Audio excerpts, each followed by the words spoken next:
When I see an upper movement like this, the first thing I do is immediately I put a trend line. I put a trend line on it because that trend line helps me to identify the structure, and it also helps me to see the increase in volume as price in this case moves up. The other thing you want to understand is to be able to recognize what may look like in this case, in this scenario, what may look like exhaustion, meaning that volume is slowing here.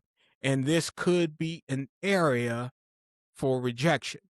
I also see that the fact that when we have consolidation or price moving closer to the trend line, we also understand that the money or the volume for the upper movement is dissipating.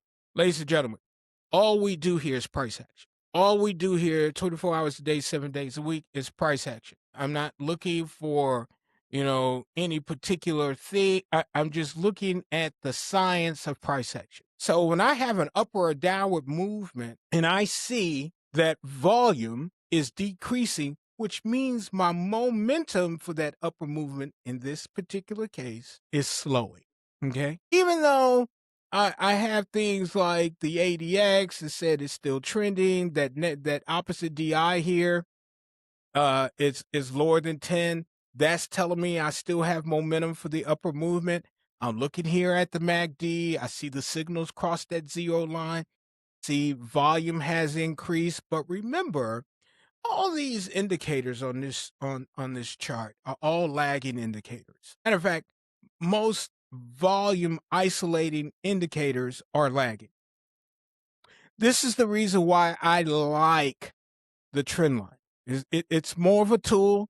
All these are tools, but this is really a tool because it is based on just me being sure that I place it right, but also being able to see that, hey, you know what? I see that volume's dissipating. Should I start looking for rejection here? So if we're using structure, right? If we're using structure, I drew this line earlier at this area price rejection here, but also on this flat top candle.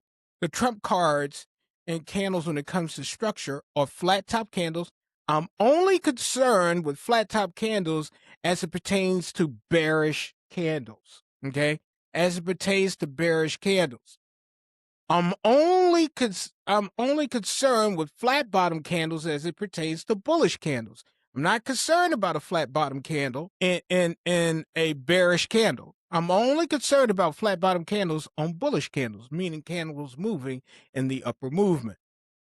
So these two areas are outlined here, and here. So price is actually stuck in between structure. And you've heard me say this before, volume kicks down doors. Volume breaks down the walls of structure, right?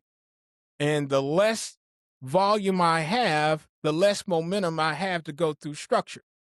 So this is where price here ended up at the close on Friday. So now I have to think, okay, is trading going to continue? Is there going to be more momentum? Is there going to be more money come into this pair?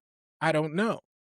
But as you can see here to the right, I have set an alert for the upper movement here, and I've set an alert for the sell, okay? And I trap price either way price goes. I am not married to a trend. The only trend that I am married to is it pertains to Bitcoin because of all the things that we have associated with crypto in general. Crypto follows Bitcoin, so I am more apt to be a bull when it comes to the movement of crypto. Okay? But other than that, I am only a bull when it comes to crypto, and I am not married to a trend in regular Forex pairs. I don't care if it goes up or down. And that's why it's important to strengthen your skills when it comes to price action. Because you don't care whether or not price goes up or goes down.